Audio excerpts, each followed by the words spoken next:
অনিন্দিতা মিত্রের লেখা গল্প সেদিন দেখা হয়েছিল। মুষলধারে বৃষ্টি হচ্ছিল। নীলা একটা শেডিং এর নিচে দাঁড়িয়েছিল।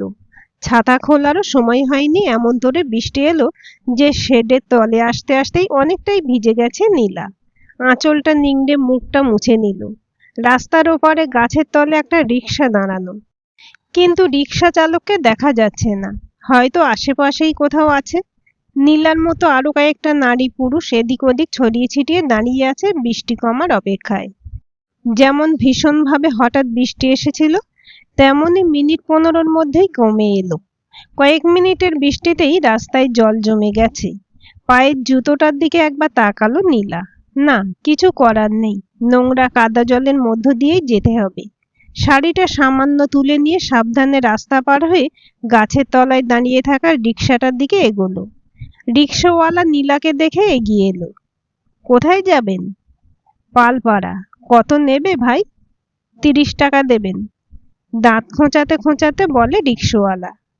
নীলার চোখ সরু হয়ে ভুরু যুগল কুঁচকে ওঠে। 30 টাকা? মামার বাড়ি আবদার পেয়েছো? রোজ যাতায়াত করছি, 15 টাকা ভাড়া, সেখানে চাইছো 30 টাকা? রিকশায় উঠে প্যাডেলে চাপ দিয়ে লোকটি অবজ্ঞার সাথে বলল, অন্য রিকশা দেখে নিন। নীলাকে আর কিছু বলার সুযোগ না দিয়েই রিকশা নিয়ে বেরিয়ে গেল। আশেপাশে আর কোনো রিকশা বা টোটো কিছুই দেখা যাচ্ছে না। আকাশটা যেন কালো চাদরে মুড়ে দিয়েছে কেউ। আবার বৃষ্টি নামবে কিনা কে জানে। আজকের দিনটাই খারাপ। স্কুলে যেতে আজ দেরি হয়ে গিয়েছিল। প্রার্থনা সঙ্গীতের সময় পার হয়ে যাবার পর গেট দিয়ে ঢুকতেই হেডমিস্ট্রেসের একেবারে মুখোমুখি। বেশ কড়া কড়া কথা শুনিয়ে দিয়েছেন। ছুটির পর স্কুল থেকে বেরিয়ে অটোর জন্য অনেকক্ষণ দাঁড়িয়ে থাকতে হয়েছে। তারপর এই বৃষ্টি। ঘড়ির কাঁটা প্রায় 5টা ছুঁই ছুঁই। এদিকে তাড়াহুড়ো করে বেরোনোর দরুন চার্জে থাকা ফোনটা আনা হয়নি। নীলা দ্রুত পদে হাঁটা শুরু করলো। 6টার মধ্যে তার গোটা 6 খুদে ছাত্রছাত্রী চলে আসবে। হাওয়ার বেগটা ক্রমশ বাড়ছিল। একে ভেজা শাড়ি, তার উপর ঠান্ডা হাওয়া, নির্ঘাত জ্বর আসবে। কিছুটা এগোতেই বাইক নিয়ে দুটো ছেলে নীলার পাশে এসে দাঁড়ালো। এ মা, পুরো ভিজে গেছেন তো, চলুন বাড়ি পৌঁছে দিয়ে আসি। নীলাকে আপাদমস্তক জরিপ করছিল ছেলে দুটো। ওই পান দোকান থেকে দেখছিলাম। আজকালকার রিকশাওয়ালাগুলোর মায়েরই বেজায় দেমাগ। অসহ্য রাগে নীলা কর্কশ কণ্ঠে বলে ওঠে, কে আপনারা? আমি আপনাদের সাথে কেন যাব? পথ ছাড়ুন। বিশ্রীভাবে হাসে সামনে ছেলেটি। ভলাই কা তো জামানা নেহি রাহা। একা একা যাচ্ছেন, তাই একটু হেল্প করতে এলাম। এবার বাইকের পেছনে থাকা ছেলেটি নেমে আসে। নীলার শরীর বেয়ে একটা ভয়ের চোরা স্রোত যেন নেমে গেল। এই রাস্তাটা বেশ নির্জন, আর বৃষ্টির জন্য আরো ফাঁকা। পেছন থেকে একটা গাড়ি আসতে দেখে ছেলেটি দ্রুত বাইকের পেছনে উঠে বসলো। গাড়িটা তার স্পিড কমিয়ে দিয়ে নীলারা যেখানে দাঁড়িয়েছিল ঠিক তার বিপরীতে দাঁড়িয়ে পড়ল। গাড়ি থেকে দীর্ঘদেহী সুঠাম একটি যুবক বেরিয়ে এগিয়ে এলো। Anything wrong? ছেলে দুটো ততক্ষণে বাইকে স্টার্ট দিয়ে বেরিয়ে গেছে। ভয়ে নীলার গলা শুকিয়ে গিয়েছিল। ইতিমধ্যে আবার হুড়মুড় করে বৃষ্টি চলে আসতে দুজনেই প্রায় দৌড়ে রাস্তার পাশে একটা গাছের তলে এসে দাঁড়ালো। আপনি দাঁড়ান, আমি গাড়ি থেকে ছাতা নিয়ে আসছি। আমার ব্যাগে ছাতা আছে। আপনাকে অনেক ধন্যবাদ। সঠিক সময়ে আপনি না এসে পড়লে সত্যিই বিপদে পড়তাম। কথাটা শেষ না করেই পা বাড়ায় নীলা। দাঁড়ান, এভাবে একা যাবেন না, অন্ধকার হয়ে এসেছে। আর তাছাড়া ওই ছেলে দুটো আবার ফিরে আসতে পারে। আপনার যদি অসুবিধা না থাকে তবে আমি গাড়িতে এগিয়ে দিতে পারি। নীলা বুঝে উঠতে পারছিল না এই অবস্থায় ঠিক কি করা উচিত। গাড়ি আছে, ভদ্রস্থ চেহারা মানেই যে ভালো মানুষ এমনটা নয়, কিন্তু এই বৃষ্টির মধ্যে একা যাওয়াটা ঠিক হবে কি? মুখে বলল, আমার বাড়ি খুব একটা দূরে না, চলে যেতে পারবো। নীলার দ্বিধান্বিত মুখটি এক নিমেষে পড়ে নিয়ে সে বলল, বুঝেছি, ভরসা করতে পারছেন না আমাকে, কিন্তু আপনাকে তো আমি একা ছেড়ে দিতে পারি না। 1 মিনিট দাঁড়ান, আমি ছাতা নিয়ে আসছি। ড্রাইভার পেছন পেছন গাড়ি নিয়ে আসবে।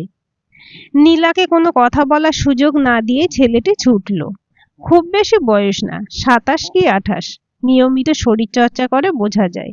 শরীরে বাড়তি এতটুকু মেদ নেই। এমন একটা টান টান চেহারা যে আকর্ষণ এড়ানো যায় না। ছাতা মাথায় ফিরে এসে ছেলেটি বলল, চলুন যাওয়া যাক। নীলা কথা না বাড়িয়ে হাঁটা শুরু করলো। আমার নাম রুদ্র দাস, থাকি কলকাতায়, কাজের সূত্রে এখানে এসেছিলাম।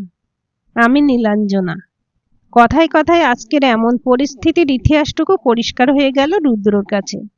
বাড়িতে কে কে আছেন? রুদ্র প্রশ্ন করে। বাবা আছেন শুধু, মা মারা গেছেন। রুদ্র কোনো সান্ত্বনা বাক্য না বলে শুধু বলল, আপনি একদম আপনার মায়ের মতো দেখতে, তাই না? নীলা চমকে ওঠে। আপনি কি করে জানলেন? খুব জোরে হেসে উঠল রুদ্র। দেখুন, আন্দাজে বললাম, কেমন মিলে গেল। তবে একটা কথা না বলে পারছি না, আপনার মা ভীষণ সুন্দরী ছিলেন।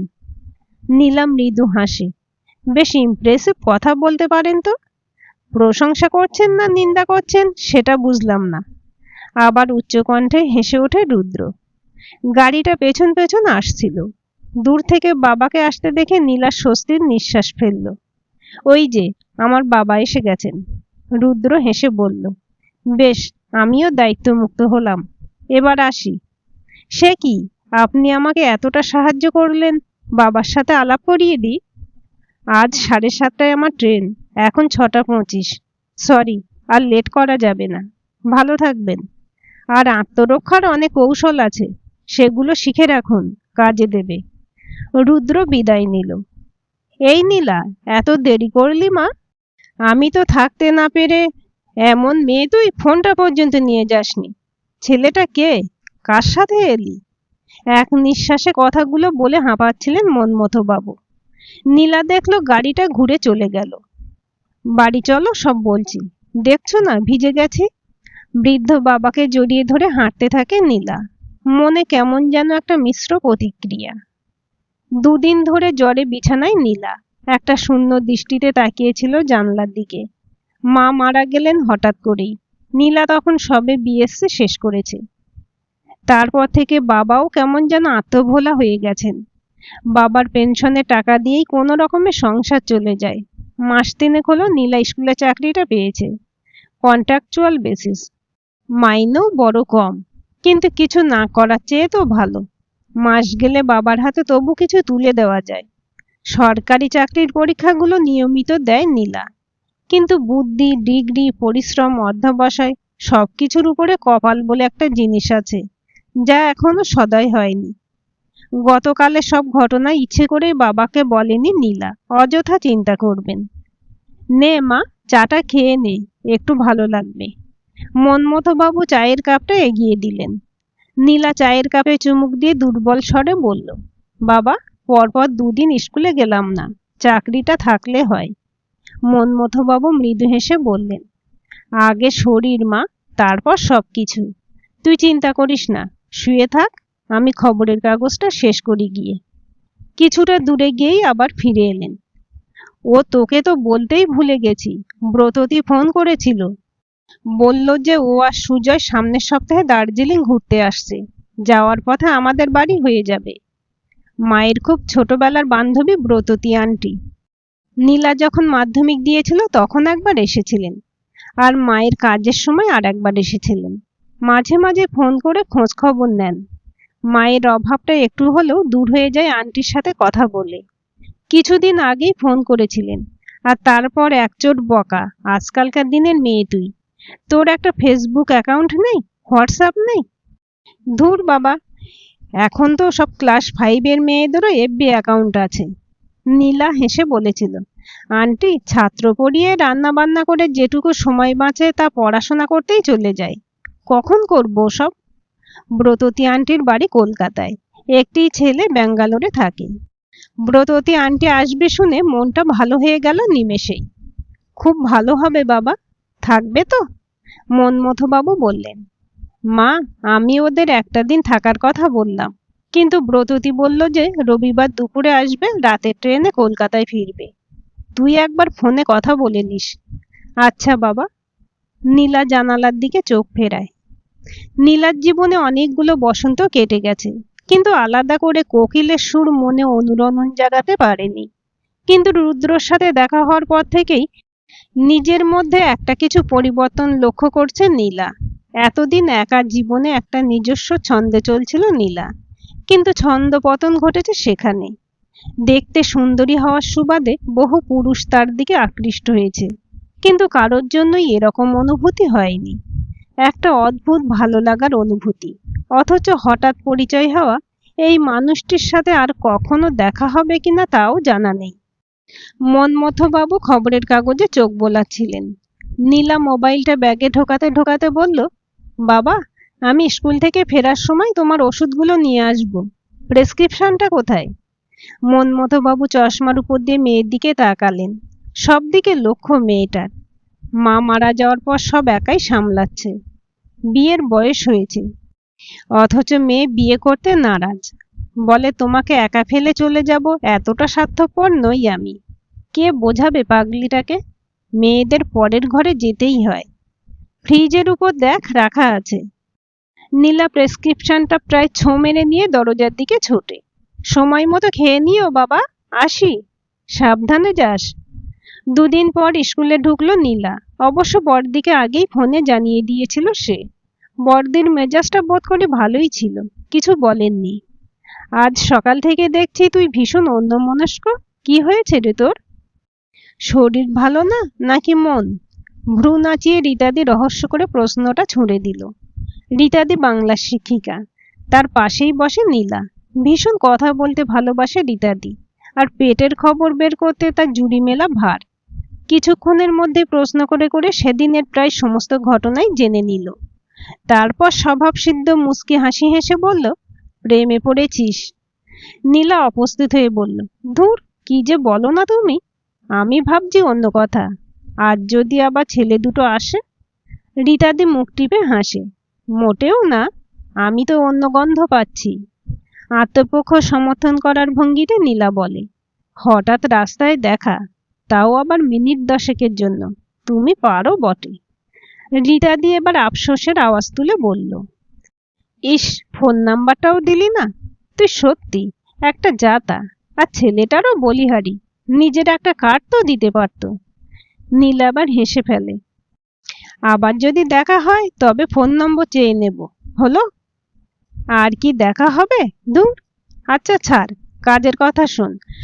ওই রাস্তা দিয়ে তো তুই নতুন যাচ্ছিস না, এলাকায় তোকে সবাই চেনে। তুই ওখানকার ক্লাবে একটু জানিয়ে রাখিস ঘটনাটা। আর যাওয়ার সময় রিক্সাতেই যাবি। আর শোন, এরপর লঙ্কার গুঁড়ো সাথে রাখবি, বুঝলি? আত্মরক্ষার্থে ব্যবহার করতে পারবি। ছুটির ঘন্টা বাজতেই রীতাদি ব্যাগ বগল দাবা করে ছুটল, আসি রে। ঘন্টা পড়ার পর এক মুহূর্ত দেরি করে না রীতাদি। অটো থেকে নামতে বিস্ময়ে হতবাক হয়ে যায় নীলা। একদম সামনে দাঁড়িয়ে রুদ্র। আপনার জন্যই অপেক্ষা করছিলাম। আপনি মানে এখানে? কথা বলতে গিয়ে গলাটা অজান্তেই কেঁপে গেল নীলার। হ্যাঁ, আজই এসেছি। ভাবলাম একবার দেখা করে যাই। চলুন, হাঁটতে হাঁটতে কথা বলি। পাশাপাশি হাঁটছিল দুজন। অফিসের কাজে এসেছেন? না, অফিসটাকেই এখানে টেনে এনেছি। চওড়া করে হাসল রুদ্র। নীলার অবাক চাউনির দিকে তাকিয়ে বলল, আসলে কি হয়েছে বলুন তো? আমি এবং আমার অফিস দুই এখানে শিফট করলাম। যাই হোক, আপনি বলুন, আর কোনো সমস্যা হয়নি তো? সেদিন বৃষ্টির জলে ভিজে দুদিন ধরে বিছানায় শয্যা নিয়েছিলাম। আজই স্কুলে গিয়েছিলাম সেদিনের পর। মৃদু হাসল নীলা। আমি যে আপনার সাথে যাচ্ছি, আপনার কোনো অসুবিধা হচ্ছে না তো? আরে না না, সেদিন আপনার তাড়া ছিল, আজ আপনাকে এক কাপ চা না খাইয়ে ছাড়ছি না। রুদ্র খুব নিচু গলায় বলল, ছাড়বেন না যখন, তখন তো যেতেই হয়। নীলা স্পষ্ট দেখতে পেল রুদ্রর মুখে একটা দুষ্টুমি ভরা হাসি। দুজনেই কিছুক্ষণ চুপচাপ। রুদ্র এবার নীলাকে বলল, একটা কথা বলতে চাই আপনাকে। নীলা একটু চমকে ওঠে। কথাটা বলার ধরন দেখে আন্দাজ করা যায় মানুষটি কি বলবে। একটু ইতস্তত করে নীলা বলে, হ্যাঁ বলুন, কি বলবেন। ঠিক এমন ভাবভঙ্গিতে প্রশ্নটা আগেও অনেকবার শুনেছে নীলা, কিন্তু উত্তরটা এমন কমনীয় ছিল না। উত্তপ্ত কণ্ঠে এতকাল উচ্চারিত হয়েছে, কিন্তু আজ। রুদ্র গভীরভাবে দেখছিল নীলাকে, নীলার প্রতিটি অভিব্যক্তিকে। আপনি আমাকে কি শুধুই চা খাওয়াবেন? আসলে খুব খিদে পেয়েছে, যদি। নীলা অবাক হয়ে সোজাসুজি তাকালো এবার। দীর্ঘ আয়ত চোখের ভাষাটা ঠিক পড়তে পারছে না। বিষয়টা কি? ছেলেটা কি তার সাথে মজা করছে? কেমন একটা অপমান বোধ কাজ করছে। আবার ছেলেটি সত্যিই যদি আপনাকে ভালোবেসে ফেলেছে কথাটা বলতো, তবেও কি খুব খুশি হতো সে? মনে হতো এও আর 5টা ছেলের মতোই। মনটাকে বোঝা বড় শক্ত। মুখে হাসি টেনে বলল, চলুন তো আগে। নীলাকে আরো বেশি অবাক করে রুদ্র তার বাড়িতে পৌঁছে চা বানানোর সুযোগ না দিয়ে নির্লজ্জের মতো রীতিমতো গপ গপ করে নীলার জন্য রাখা ভাত, ডাল, আলু, পেঁয়াজকলি দিয়ে ভাজা আর মাছের ঝোল চেটে পুটে খেয়ে বাবার সাথে গল্প জুড়েছে। পাশের ঘরে নীলা ছাত্রছাত্রীদের পড়াতে পড়াতে ভাবছিল, অদ্ভুত মানুষ তো। চা খেতে এসে তো ঘরের মানুষ হয়ে বসেছে। বাবাও তার স্কুল জীবনের গল্প নিয়ে বসেছেন রুদ্রর সাথে। দুজনের হাসির আওয়াজে ঘর গম গম করছে। বাবাকে বহুদিন পর এমন ভাবে উচ্ছ্বসিত হতে দেখল নীলা। অদ্ভুত একটা ভালো লাগায় মনটা কানায় কানায় ভরে উঠছিল। নীলা একটু অন্যমনস্ক ছিল। হঠাৎ শুনল ক্লাস 4-এর মৌ বলছে, এর সাথে কি ম্যামের বিয়ে হবে? কান দুটো গরম হয়ে উঠেছিল নীলার। ধমকে উঠল, তোমরা পড়ায় মন দাও। মনমথ বাবুর আওয়াজ কানে এলো নীলার। মা, রুদ্র চলে যাচ্ছে, একবার এদিকে আয়। বাইরের গেটটা খুলে দিয়ে নীলা বলল, সত্যিই খুব ভালো লাগলো আপনি আসায়। বাবাকে অনেকদিন পর মন খুলে কারোর সাথে এভাবে কথা বলতে শুনলাম। মা চলে যাওয়ার পর বাবাকে এমন ভাবে দেখিনি। রুদ্র স্মিত হেসে বলল, আমার আজকের দিনটা খুব ভালো কাটলো নীলা। নিজের নামটা প্রথম রুদ্রর মুখে শুনে ভীষণ ভালো লাগলো নীলার। খুব অত্যাচার করে গেলাম কিন্তু, কিছু মনে করবেন না, আমি এরকমই। হাসলো রুদ্র। নীলা মাথা দোলালো, একদম না। রুদ্র একটু গিয়েই আবার ফিরে এলো স্বভাবসিদ্ধ হাসিটা অক্ষুণ্ণ রেখেই বলল, আর একটা রিকোয়েস্ট আছে। সামনের মাসে আমার বিয়ে, অবশ্যই বাবাকে নিয়ে আসবেন। যদিও আমি নিজে এসে ইনভাইট করে যাব ওনাকে। কথা কটা কানে আসতেই আড়ষ্ট হয়ে গেল নীলা।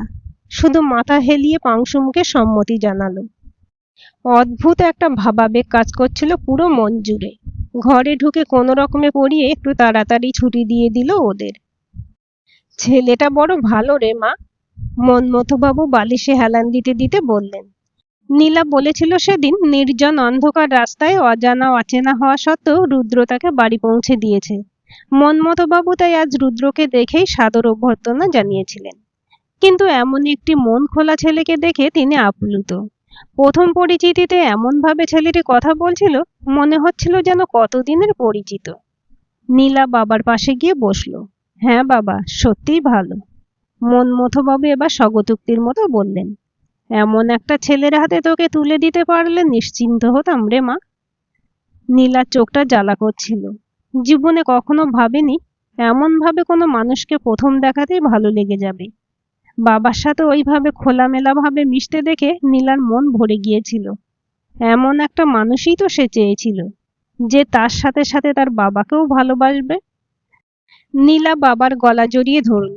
বাবা, রুদ্রর বিয়ে ঠিক হয়ে গেছে, আগামী মাসেই বিয়ে। আর তাছাড়া তুমি তো জানো আমি তোমাকে ছেড়ে যাব না। যে আমার সাথে সাথে তোমাকেও নেবে তাকেই আমি বিয়ে করব। নীলার হাসি মুখের আড়ালের বেদনাটা বাবার চোখে এড়ালো না। কিন্তু তা বুঝতে না দিয়ে মনমথবাবু হেসে উঠে বললেন, মা, ছেলেটি বড্ড পেটুক রে। অমন পেটুক জামাই চাই না। সব শেষ করে দিয়ে গেল তো, তোর খাওয়াই হলো না। যা যা, কিছু খেয়ে নে। তাড়া লাগান মনমথবাবু। নীলা এবার হেসে ফেলল। ঠিক বলেছ বাবা, কেমন ভাবে খেলো দেখলে? মনে হয় কতদিন খায়নি। আমি যাই, রান্না বসিয়ে দিই গিয়ে। নীলা রান্নাঘরের দিকে পা বাড়ালো। মনের কথা দুজনেই বুঝলো নীরবে। রান্নাঘরে ঢুকেই ব্রততী চেঁচিয়ে উঠলেন, করেছিস কি? এত রান্না কে খাবে বলতো? নীলা হাসি মুখে বলল, কেন, সুজয় আঙ্কেল খাবে? আমি জানি আঙ্কেল খেতে ভালোবাসে। ব্রততী তাড়া লাগান, চল, কত গল্প জমে আছে। নীলা গ্যাস ওভেনটা বন্ধ করে দিয়ে বলল, তোমার গল্পের মুখ্য চরিত্র কি এবারও আসবে না? ব্রততী কপট রাগের সাথে চোখ পাকান। আসবে না মানে? এবার তোদের দুটির দেখা না করিয়ে আমি ছাড়ছি না।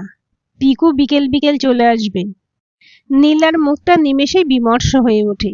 ব্রততী নিজের খেয়ালেই বলে চলেছেন, তোর মায়ের সাথে বহু বছর যোগাযোগ ছিল না। হঠাৎই একদিন আর এক বন্ধুর থেকে তোদের ফোন নম্বর পেলাম। তারপর থেকে আর যোগাযোগ ছিন্ন হয়নি। ও হঠাৎ এভাবে চলে যাবে ভাবতেই পারিনি। আমাদের বাড়িতে যাওয়ার সব ঠিক হলো যেবার, সেবারই ও চলে গেল। খুব ইচ্ছে ছিল আমার ছেলেটাকেও একবার দেখে আসুক তোর জন্য, কিন্তু তুই আমার ঘরের লক্ষ্মী হয়ে এলে আমার মেয়ের অভাবটা পূর্ণ হয়ে যাবে রে। এর আগেও ব্রততী আকারে ইঙ্গিতে নীলাকে ছেলের কথা বলেছেন, কিন্তু সরাসরি এভাবে বলবেন তা ভাবেনি নীলা। কারণ আন্টি ভালো করেই জানেন যে বাবাকে ছেড়ে কলকাতায় যাওয়া সম্ভব না। ঘরে বসে সবাই একসাথে গল্পচারিতায় মত্ত। নীলা জানলার ধারে বসেছিল। হঠাৎ গেট খুলে রুদ্রকে ঢুকতে দেখে চমকে ওঠে নীলা। বিয়ের কার্ড দিতে এসেছে বুঝি। ঘরে ঢুকেই হৈ হৈ করে ওঠে রুদ্র। আঙ্কেল কেমন আছো? নীলা কোথায়? নীলা তড়িঘড়ি বেরিয়ে আসে। ব্রততী আন্টি জিজ্ঞাসু চোখে তাকান রুদ্রর দিকে। আন্টি, তোমাকে সেদিন ফোনে যার কথা বললাম। কেমন যেন অস্বস্তি কাজ করছিল নীলার আঙ্কেল আন্টির সামনে। রুদ্র ধূপধাপ সবাইকে প্রণাম করে খাটে ছড়িয়ে বসে মন্মথবাবুর পাশে। মাইসেলফ রুদ্র দাস। মন্মথবাবু হেসে বললেন, বুঝলে সুজয়, বড় ভালো ছেলে রুদ্র। সেদিন ঝড় বৃষ্টির রাতে নীলাকে পৌঁছে দিয়ে গেছে। কলকাতায় থাকতো, এখন নিজেই শিলিগুড়িতে বিশাল কোম্পানি খুলেছে। সুজয় একটু গম্ভীরভাবে বলেন, হ্যাঁ জানি। ও যে মেয়েটিকে বিয়ে করবে তার বাবাকে ছেড়ে মেয়েটি কলকাতায় যাবে না, তাই উনি সরাসরি এখানেই এসে সেটেল হয়েছেন। রুদ্র মিটিমিটি হাসছিল। সুজয়ের মুখেও হালকা হাসি। ব্রততী তখনও একদম চুপ। নীলার মন্মথবাবু একে অপরের দিকে তাকিয়ে আছে। কেউ বিষয়টা বুঝতে পারছে না। ব্রততী এবার মুখ খোলেন, তুমি কি ওকে চেনো? মানে তোমার কোম্পানিতে ছিল নাকি? সুজয় এবার অট্টহাসিতে ফেটে পড়েন। ও তোমার আমার দুজনের কোম্পানির মিলিত ফসল। ব্রততী গাম্ভীর্যের মুখোশ খুলে এবার শিশুর মতো খিলখিলিয়ে হেসে ওঠেন। তারপর রুদ্রকে বুকে জড়িয়ে ধরে বলেন, ও রুদ্র দাস, মানে আমার ছেলে পিকু, শিলিগুড়িতে কোম্পানির কাজে এসেছিল। আমি বলেছিলাম তোর আর মন্মথদার সাথে দেখা করে যেতে, কিন্তু কাকতালীয়ভাবে তোর সাথে ওর সেদিন রাস্তাতেই দেখা হয়ে যায়। আমি তো জানতাম পছন্দ হবেই। রাতে ফোন করে জানালো যে ও তোকেই বিয়ে করবে। তোর মায়ের সাথে তোর চেহারার ভীষণই মিল, তাই তোকে চিনতে ওর অসুবিধা হয়নি। অ্যালবামে অনেকবার তোর মায়ের আর আমার ছবি দেখেছে ও। রুদ্র এবার মন্মথবাবুর হাতটা ধরে বলে, সেদিন ইচ্ছে করেই পরিচয় দিইনি আমি, কারণ নীলার বা তোমার আমাকে পছন্দ কিনা সেটাও জানার দরকার ছিল। তাই মা বাবাকেও কিছু জানাতে বারণ করেছিলাম। মন্মথবাবুর চোখে অজান্তেই জল চলে এলো। নীলার মুখের দিকে তাকিয়ে দেখেন সেখানে একটা নীরব সম্মতি। কাঁপা কাঁপা গলায় বলেন, ব্রততী, তোমরা কি পাগল হলে? আমার জন্য রুদ্র এখানে সেটেল কেন হবে? ব্রততী এগিয়ে আসে। একটা মেয়ে সবসময় নিজের মা বাবাকে ছেড়ে শ্বশুর বাড়ি যাবে কেন দাদা? নীলা ছাড়া তোমার দেখাশোনা কে করবে? সুজয়েরও বয়স হয়েছে, আমরাও চাই আমরাও এখানে ছেলের কাছে চলে আসি। 3 বুড়ো বুড়িতে বেশ কেটে যাবে। নীলা অপলক দৃষ্টিতে তাকিয়েছিল রুদ্রর দিকে। রাগ অনুরাগ মিশ্রিত সে দৃষ্টি। কত অভিনয় করতে পারে ছেলেটা। রুদ্র হাসতে হাসতে বলে, মা, ওকে জিজ্ঞেস করো যে আমাকে ওর পছন্দ কি না। ব্রততী হেসে বলেন, কি রে, বিয়ে করবি আমার ছেলেকে? মত না থাকলে বলতে পারিস। রুদ্র নীলার ভাষা ভাষা চোখের দৃষ্টিতে স্থির দৃষ্টি নিক্ষেপ করে বলল, নীলা, আমি মায়ের মুখে তোমার কথা শুনতাম, না দেখেই অজান্তে কবে ভালোবেসে ফেলেছিলাম তোমাকে নিজেই জানি না। দেখা হলো, পরিচয় হলো, কিন্তু তোমার মনের কথাটাও বোঝা দরকার ছিল, তাই এসব। তবে তোমার চোখে উত্তরটা সেদিনই পেয়েছিলাম, যেদিন আমার বিয়ের খবরটা তোমাকে দিয়েছিলাম। কিন্তু এখন আরো একবার শুনতে চাই তোমার মতামত। বাবার মতো আর একজনকেও তার চোখ দিয়ে মনের কথা পড়তে পেরেছে, এর থেকে বেশি আর কি চাই? নীলা ব্রততীর দিকে তাকিয়ে ধীর কণ্ঠে বলল, আন্টি, তোমাকে এখন থেকে মা বলে ডাকতে পারি? ব্রততী ছুটে এসে নীলাকে বুকে টেনে নিল। নীলা দেখল বাবার চোখে আনন্দশ্রু। তিনি জড়িয়ে ধরেছেন রুদ্রকে। সুজয় এবার ঘোষণার সুরে বললেন, আগামী মাসে 23 তারিখে বিয়ের দিন ধার্য হলো তবে। নীলার চোখ রুদ্রর দিকে পড়তেই রুদ্র সেই দুষ্টুমি ভরা চোখটা টিপে দিল। গল্পটি কেমন লাগলো কমেন্ট করে জানাবেন। ভালো লাগলে লাইক, শেয়ার এবং সাবস্ক্রাইব করবেন। আর অবশ্যই বেল আইকনটি ক্লিক করে রাখবেন।